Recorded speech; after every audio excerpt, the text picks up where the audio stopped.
Good morning, occultists. In our previous episode, we left things off after being denied entry into the Arkham Theater, where we have to go and find Hines. Apparently, we don't have a mark of cleansing, and we need to go talk to Krog about that. So let's try to get out of this map before we hear that lady scream, or cry, or laugh, or whatever it is she's doing. Oh no, I hear her. That's it, game over. This playthrough's condemned. Alright, let me equip Danforth's compass, and to downtown Arkham we go. I can still hear her in the background. How can I still hear her? Good grief. Do I have anything to sell before we head on, though? I think we're kind of okay. Let's see. I do have an extra club, and I also have the extra gas mask and extra cultist robes. What else? Maybe we have some stuff to sell. Sure. Actually, let me just equip this thing before we trade. There we go. Now we should get better prices. Right, Wrathsack. I'm gonna give you one cultist robe, one gas mask, one club, and what else we got? The gold ring. Anything else? Wads of dollars. Apparently this giant wad of dollars is the same price. Oh, it's like double the price of this one singular wad. This economy is broken. I think that's about it. Alright, so what do you have to sell me? Should I get some more rations? Get some camping supplies for sure. And I guess we might as well get some more rations. Why not? There we go.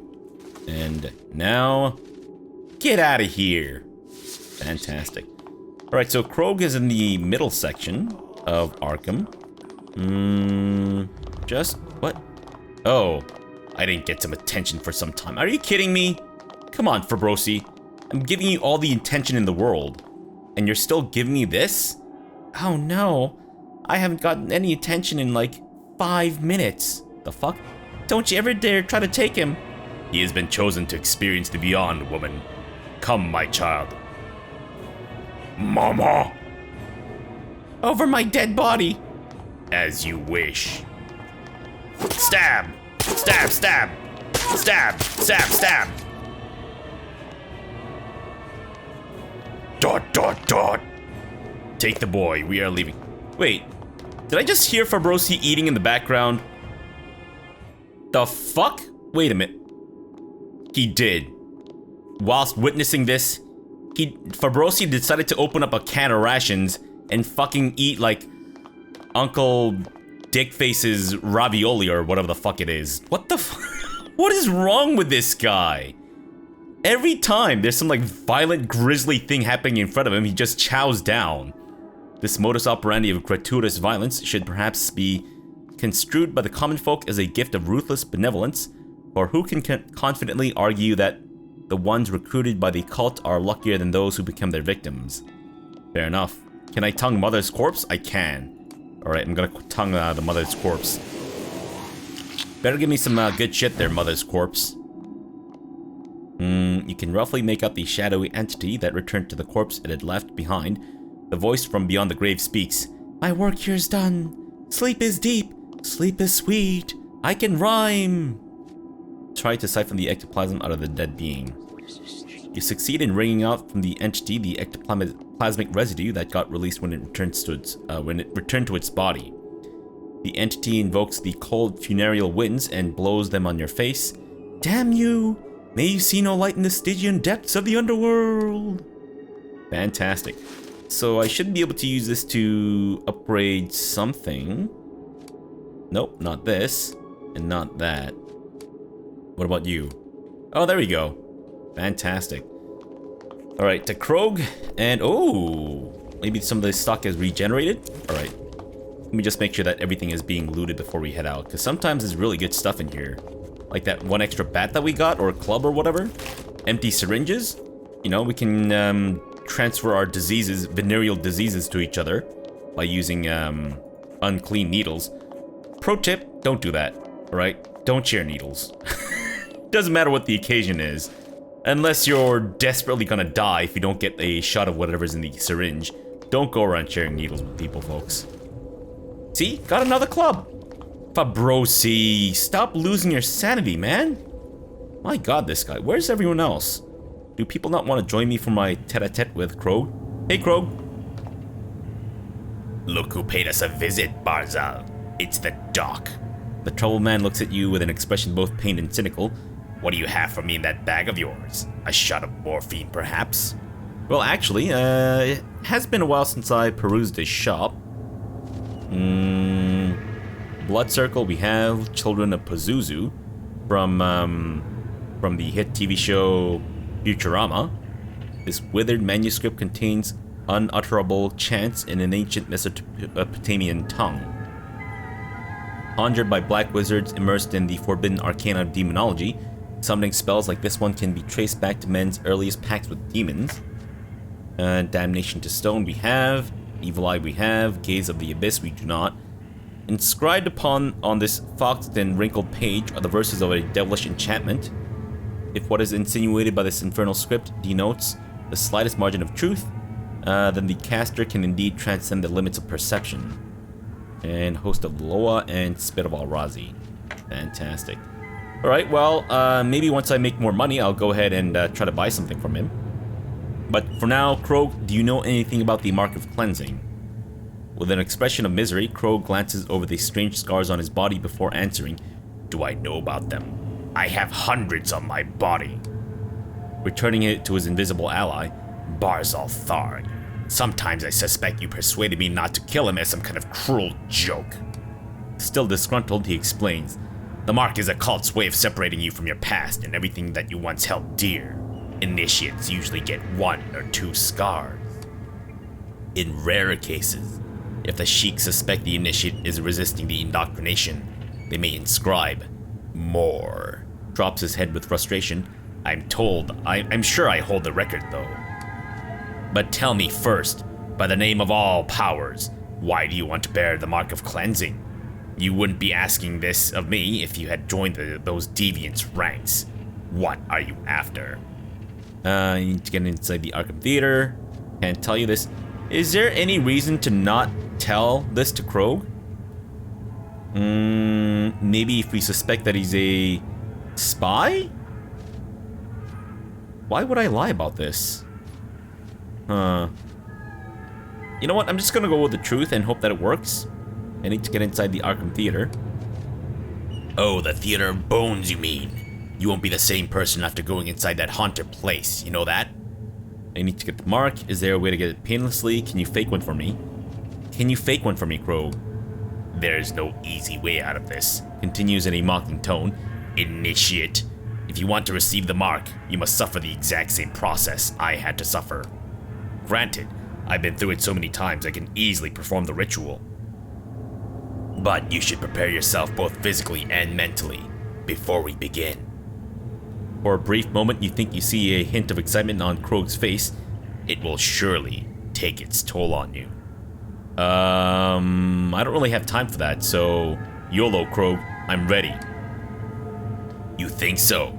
I don't think one can ever be completely prepared for such a violation. But let's suppose you are. Now, if you want this to work, listen and absorb every word from now on. Right before the cleansing ritual, you should choose something from your former life that you are deeply attached to. Something that has turned into a weakness, a liability in this new age. Target the emotion that holds you back most. Let's suppose that you missed your late mother. According to the cult's creed, you can't be free of your shackles without purging that feeling. If you're attached, you remain a selfish slave to yourself. Look deep inside your persona and find that emotion. Locate that glass room that will shatter the gentlest touch. The mark will shape itself according to what's inside that glass room.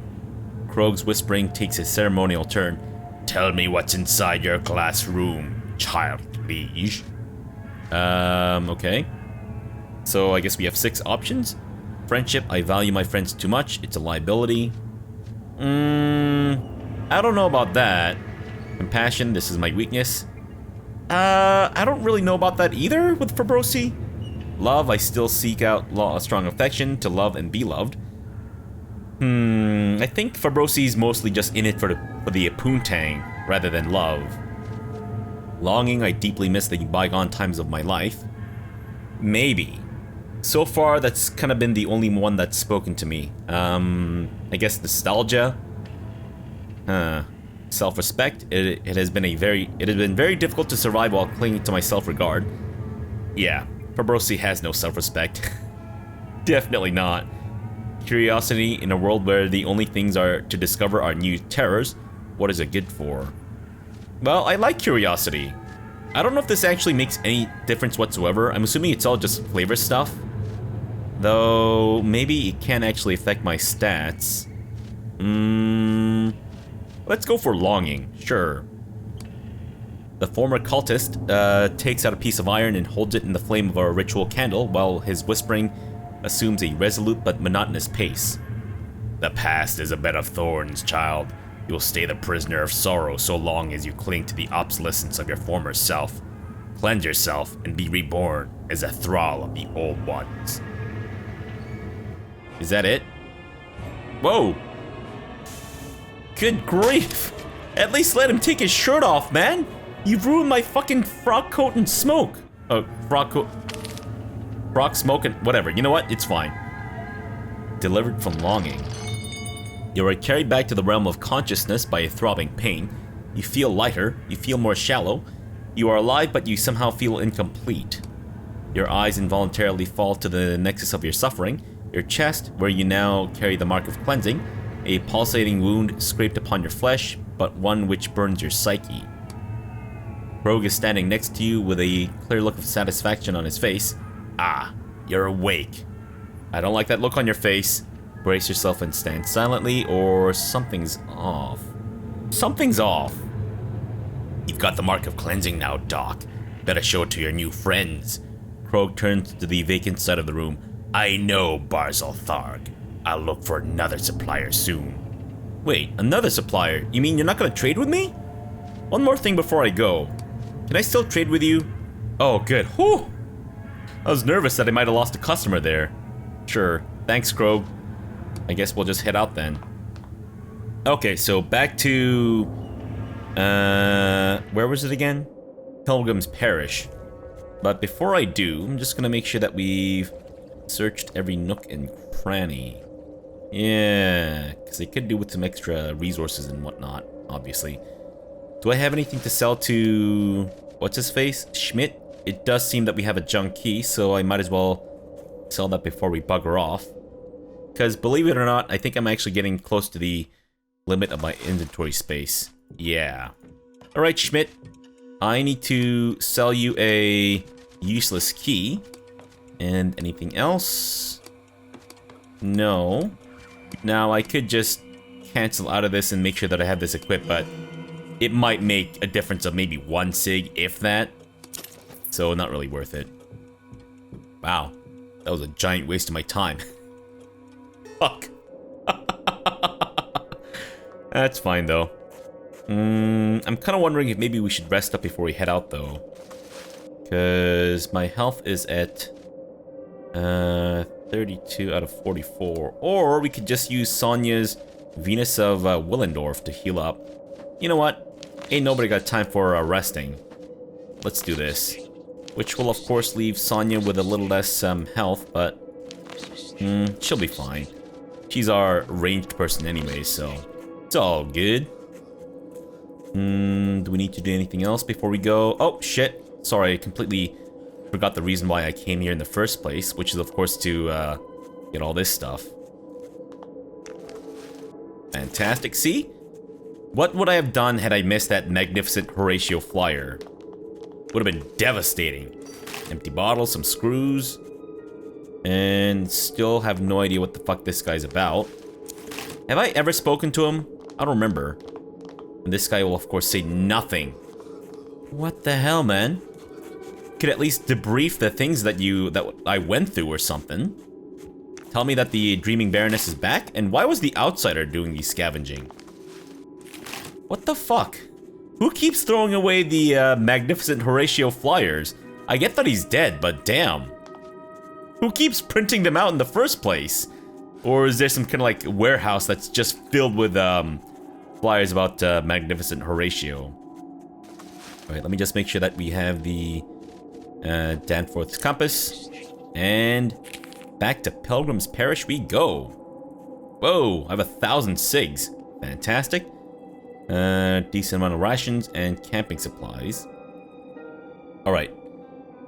Folks, I've got the Mark of Cleansing. I've got the Cultist Robe and Hood. We should be good to go, yes? I believe so. Let me just equip this shit first. There we go. I guess there's like a little opening in the chest area for them to see my Mark of Cleansing. Or something. I need to get inside. Yes. Uncover your chest and show your Mark of Cleansing. With a peculiar look of satisfaction in his eyes, the hooded man examines the esoteric wound which is still tingling on your chest. You said farewell to longing, my fellow cleansed. I'm honored. He opens up his chest to uncover a purplish scar that is an identical pattern to yours. We never really had anything after all. Why miss the will-o'-the-wisps of the past? Oh. Did I get lucky, or is it scripted for him to have the same mark, I wonder? The cultist steps away from the entrance. You should be ready for the revelation within, brother. Go and witness our beautiful doom. Looks at you one last time, and if you completely lose it in there, don't forget that the ultimate submission is to depart from the boundaries of your inferior mind. I would envy you if I was capable of such a feeling. Alright, well, let's head inside and hope that we don't go completely batshit crazy. Well, this is, I guess, kind of what I expected-ish. The fuck just happened? Awestruck. Schizophrenia. The fuck? This character with schizophrenia condition have increased mental constitution, but are more likely to suffer from catatonic attacks. Huh. So I guess Fabrosi has developed a schizophrenia then. Good grief. The stigmata on your flesh erases your sense of longing, easing your mental burden, but finding no solace in happy memories leaves you more remorseful. Interesting. Now, I did read that mental conditions can happen on your character and whatnot. And I guess my fellows are waiting outside. Everything's just redder. Oh, nice! Children of Pazuzu. I was actually kind of hoping that I could find that, or buy that or something. Okay. Can I Tongue of the Dead any of these dudes? The scope of the wanton carnage that befell Arkham's higher echelon does a lot more than raise one's hair. The air of morbidness here is almost asphyxiating. Asphyxiating, sorry. I don't know if there's much else I can really find here. There's a door in the back. I don't seem to be able to speak to any of these Goombas, though. We're looking for Hines. Is any... Oh. Hello, corpse. Gold ring, silver necklace. Do these dudes just not bother, searching their dead bodies or something? Corpses. Investigation it? No? There is a chair here. I don't know if that's anything. Guess I'll try interacting with it soon. Let me just make sure that I've checked out everything here. Alright, I think that's everything. I don't know if I can find Heinz's body. Maybe my headbanger? Before you is a disciple who is put in a deep trance by his persistent chanting. The momentum of his repetitive body movements has reached a frightening extremity. Words that come out of his mouth are no longer intelligible. You can't hear much except the rapid sound of breathing. Alright. Let me try this chair. Or we're gonna sit here and watch something? The fuck? What's happening? Hello? Oh, shit!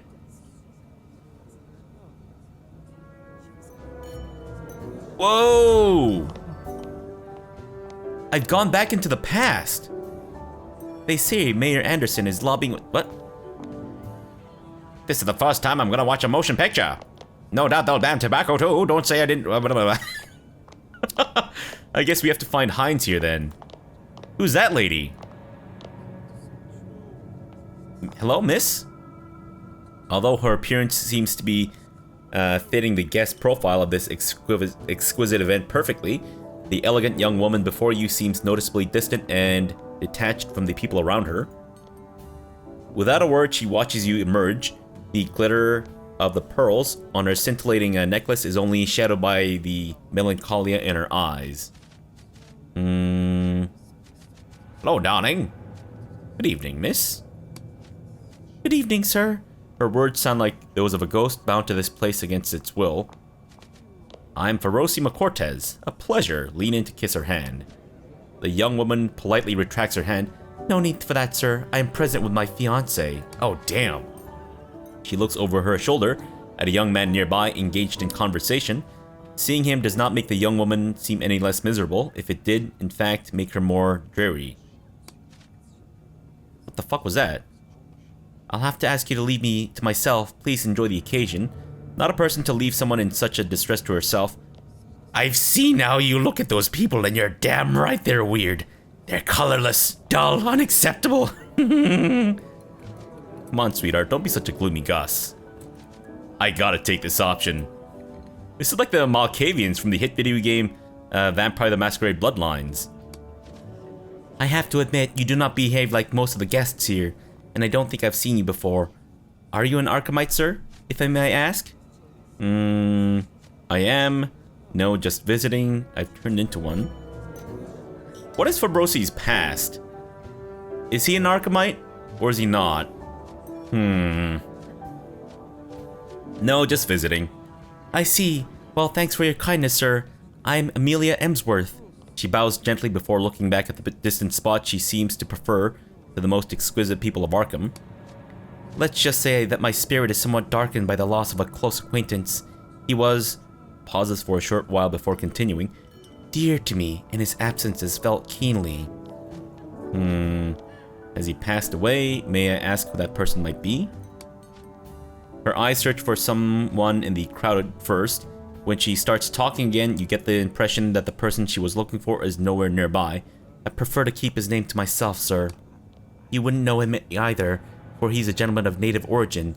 You never see people like him at events such as this. He was an Abenaki Indian whom I met at a, seance. Has he passed away? She answers with a hint of hesitation in her eyes. You could say that. We'll never see each other again, if truth be told. Someone dear, you say. Amelia looks away. Let's just say he was the only one who could see the person inside of me. I know that I too have endured my share of losses. I'm here if you'd like to share. I'm not here to judge anyone, Amelia. You can be honest with me. I listen to you. I keep my mouth shut and I leave this movie reality. Sounds like a good deal to me. Not really sure what I'm trying to say with this one. Maybe let's try to empathize with her. Amelia remains silent. Together you look at the guests laughing, chatting, boasting, flirting amongst themselves, unaware of the inevitable awaiting them on the doorstep. You were slowly being hypnotized by the spectral humming of the crowd when Amelia's gentle voice brought you back to your senses. You have a feeling this movie reel which you find yourself in has a way of playing with your mind. I was about to get engaged when I met him, Amelia says, partly to you, mostly to herself. Benedict was, and still is, good-looking, educated, wealthy, everything a girl can ask for, maybe more, and I liked him, that's the truth, but did I want a life with him? I wasn't really sure of that. Father gave his full blessing to my relationship with Benedict, and why wouldn't he? He's the son of Mr. Anderson. Ah, the mayor after all. But I never had the chance to hear my mother's opinion, take her advice. Why don't you see each other? She passed away, I presume. Tuberculosis took her. She lowers her head. It's been 3 years. There hasn't been a single day since when I didn't feel the need for her guidance. So I decided to do something naive, even stupid. I decided to arrange a seance so I could finally listen to what Mother had to say from beyond the grave. You think this is nonsense? I've seen much of stranger things in New England high society. I can guess. The term nonsense is losing its meaning nowadays. On the contrary, the spirits are always here. Meet Harry, for example. He's been dead for 14 years. Close buddy of mine. I feel like that might freak her out. I think we need to take a bit of a gentle approach with her. Let's just say that the term nonsense is losing its meaning nowadays. To make a long story short, we became friends with the psychic I had hired to conduct this seance, young Indian called Chad. Since the very beginning, his company made me feel at ease, at peace with myself. He was a bit withdrawn, yes, but he was also thoughtful and perceptive. He always knew, and most importantly, cared for how I really felt. After a long while in his presence, I was no longer in a contest. I didn't have to prove how beautiful or ideal I was. I just me. The fragile and gentle smile that appears on her face is quickly darkened by the ailment known as distress. Oh, what happened then? Oh, caught! Benedict learned about you too, but you were with somebody else. Have you completely lost yourself, young lady? What happened then? It was Mayor Anderson who learned about us. His driver had seen us strolling through the willows. Arkham is no Boston after all. So my future father-in-law came and told me something I can still hear. He told me if I ever burden his family with such disgrace again. Crystal tears formed slowly in her eyes. He swore to God that he would have that river rat sent to a eugenics camp out west, where he would be castrated like a worthless donkey. Eugenics camp? What did you do then? I'm sorry to hear that. Eugenics camp? It's one of those barbarous places where they do horrible things to people they declare unfit for society. They say it is done to improve the health of society, but everybody knows the truth. And no one does a thing. They call it science. I'll tell you what it is. It is controlled, methodical mass murder. It is technically considered genocide under the United Nations. So yes. Sometimes I feel good about the world being destroyed. That sounds like a way of getting rid of people whom they decide are useless. Technology and civilization are very different things. I see. What's the esoteric thing to say? That feels more nihilistic. That seems humanistic. That seems rational? Imagining Chad in such a place for even 1 second froze my blood. I could never be the reason for that. Her voice is shaking now. Next meeting, I told him terrible things I never meant. What did you tell him? So you hurt his feelings. With tears, someone's heart should have been shattered. You wanted to drive him away. Oh, I thought that was like the esoteric thing to say. I told him that he was simply a plaything. I told him I found the mysterious Indian act something interesting for some time, but her eyes are crystals now. It grew so old so fast. She desperately clings to your arm. I have a bad feeling about all of this, sir. My heart has felt heavy throughout the night. She squeezes your arm. I have to tell this, or I'll burst. The tears are beginning to flow, and you scratch this wound too much, so listen. Amelia Emsworth loved Abenaki Chad, like she loved no one else. Stay silent. That's good to hear. I can't say I care much. That's good to hear. As she collapses and sobs, you watch the crystal beads run down her cheeks. Under the bright light of the hall's majestic chandelier, her tears look just as bright as the milky pearls of her necklace. Damn. Guess I can't really interact with her anymore. Is there anyone that's actually important here besides her? I'm assuming there is. I'm assuming we have to find Hines. The pixel hunt for some of these dudes, it seems. I'm assuming if I need to pixel hunt for someone, I don't need to actually speak to them or they're not important or whatever. Oh, is this Hines? He's gotta be, right? He's the only one that kind of stands out in his snazzy-ass suit. Alright, let me just make sure that there's no one else interesting before we continue, because... Oh no, that's Hines. Fuck. It's Michael Scott from the Dunder Mifflin Paper Company. This man of short stature smirks like a child visiting a circus for the first time, and neither his uncouth comportment nor his ill-fitting attire does he appear to have blended into this high-toned occasion. He looks carefree, save the occasional glance or two at the briefcase he grips so tightly.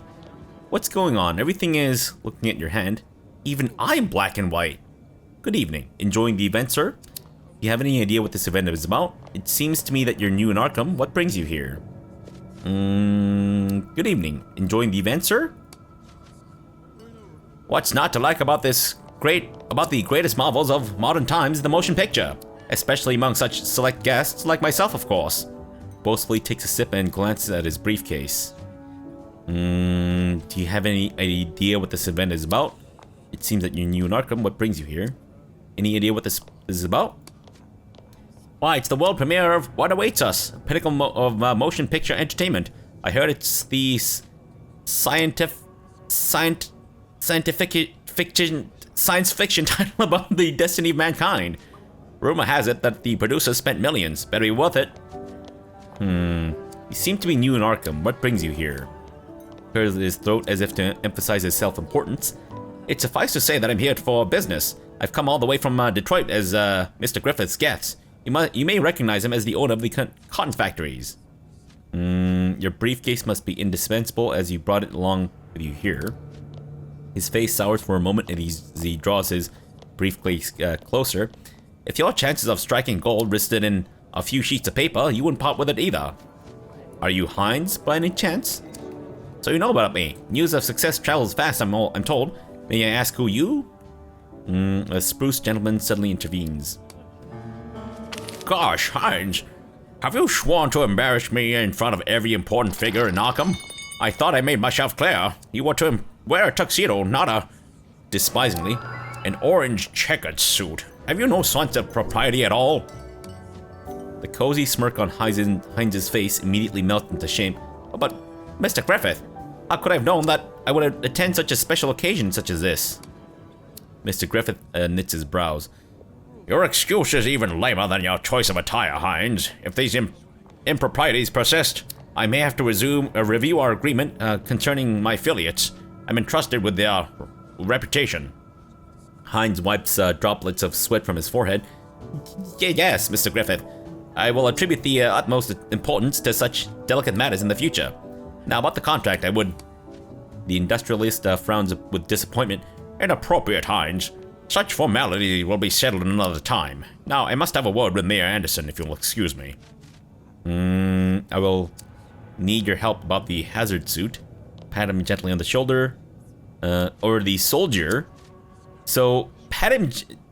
Don't people sometimes call their penises their soldier? So, I'm gonna pat him on his penis. You got the steel, Hines. I see that you're off to a good start with Mr. Griffith. Let's pat him on his penis. Now's not the time. Excuse me. He scampers after the factory owner. Mr. Griffith, if you would just consider... Oh, shit. I didn't speak to this guy, though. It's the Dismal Man.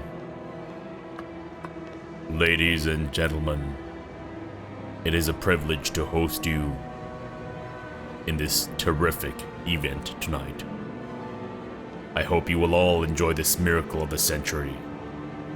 I hope you enjoy what awaits us.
Fantastic. You know what? I think I've actually seen that movie before. It's one of those artsy French films. My god! Look at my sanity! Good grief! Holy shit! Better get that shit jacked up, otherwise, the fuck? Is that a skinless person? What the hell? Hello? Hello? Wow. Alright, well, let's actually end the episode off here for now. We'll come back tomorrow, and I guess we'll investigate the rest of this. Though, I'm actually really sad that I didn't speak to that, the man in the white suit, but I'm assuming he wasn't all that special. If, you know, if it just skipped through it, just by talking to Hines.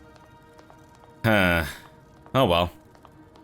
So for now, thanks for watching and have a good breakfast.